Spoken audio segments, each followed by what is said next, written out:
Hello everyone, this is Man United Inside Again on it.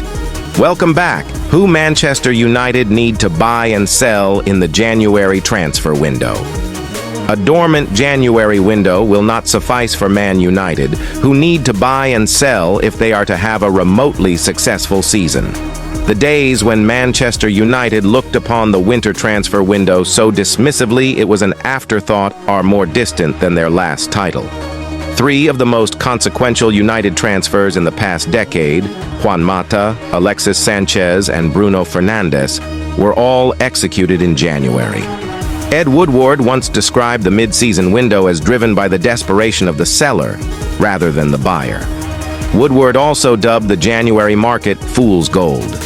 The Sanchez deal was certainly foolish, but Fernandes has been United's finest signing since Robin van Persie in 2012. That the best and worst United signings of the post-Ferguson era have come in January typifies the club's slapdash strategy. United eschewed a move for Fernandes months before he was driven into Carrington, and the speculation in Portugal palpably irritated the communications department. Last season, United made 3 loan signings, and all were enforced. Newcastle recalled the haphazard Martin Dubravka, so United brought in Jack Butland. Cristiano Ronaldo's exit interview with Piers Morgan prompted a move for Wout Weghorst, and injury to Christian Eriksen sparked an 11th-hour approach for Marcel Sabitzer. Sabitzer was a worthy arrival. Weghorst was not. Overexposed due to the brittleness of Anthony Martial, Weghorst's 2 goals in 31 games were tap-ins, and he failed to get off the mark in 18 Premier League appearances. United need another goal scorer in January. They have mustered 25 goals in 18 games, only 2 shy of the 27 they tallied after the same number of matches last term when goals were hard to come by and there was an over-reliance on Marcus Rashford. Similarly to the first third of last season, the majority of United's wins have been by 1 goal. The only one of their 9 victories that came by a margin of more than 1 goal was against Crystal Palace, who hit the eject button in the League Cup. Weghorst was a flop at Burnley, who had no intention of reintegrating him into their squad following promotion, and he is at Hoffenheim on loan. Weghorst did not score until his 10th game. The Ineos Group's investment in United is expected to be finalized by the end of this month, but it remains to be seen whether United will have significant backing in the winter window.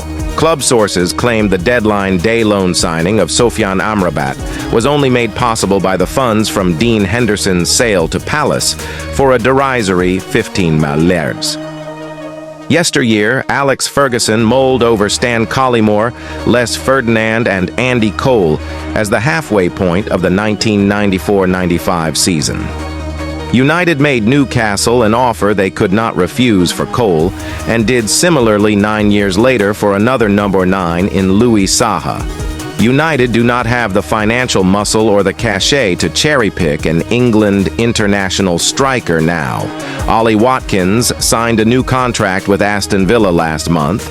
Ivan Toney will have gone 8 months without playing when his ban for breaching betting regulations ends in January, and Dominic Calvert-Lewin has been injury-prone in the last 2 years. Selling is pressing in January.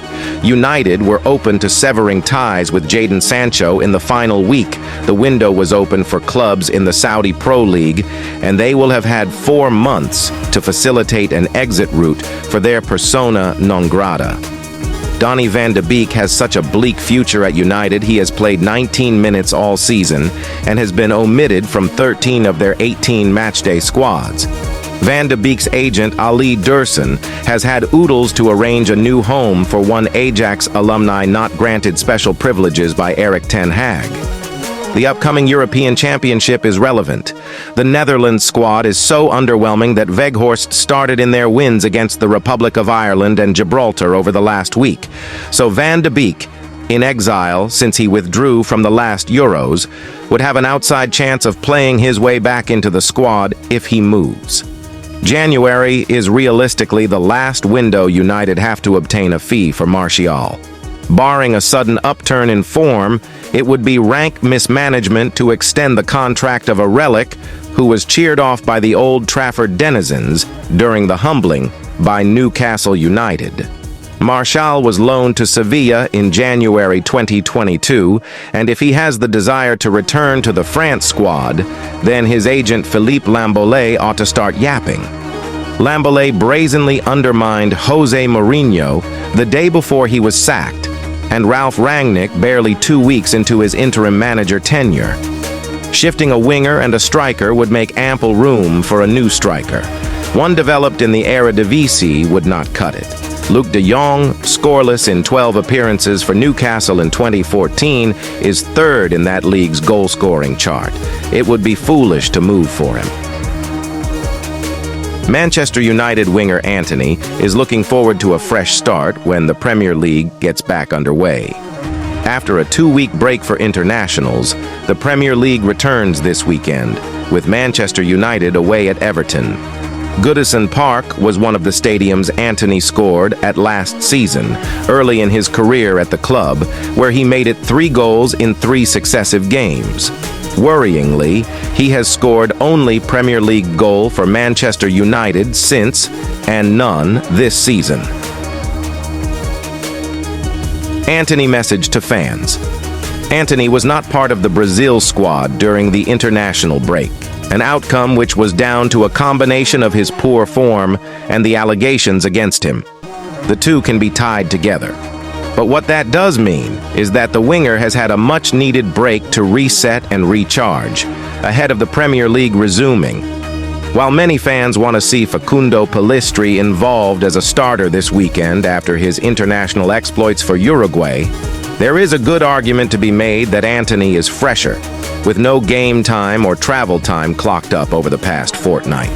He is determined to kick on, sending a message on Instagram yesterday stating, "Focused and ready to do my best. Always with you, United." There is a touch of humility about Antony's message, reflecting a player out of form. He is making no promises about what he can deliver, just pledging to give his all, which is the kind of effort Manchester United fans will at least appreciate.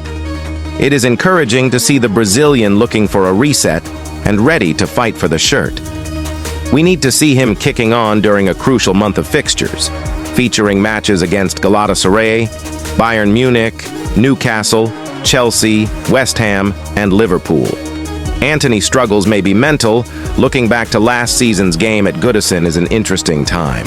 Antony was flying, and Premier League defenses had not quite cottoned onto him. But it also illustrates a time when his confidence was high, and that's not the case right now. Gone are the tricks and flicks, and the spins. These have been beaten out of him by the relentless criticism he has received.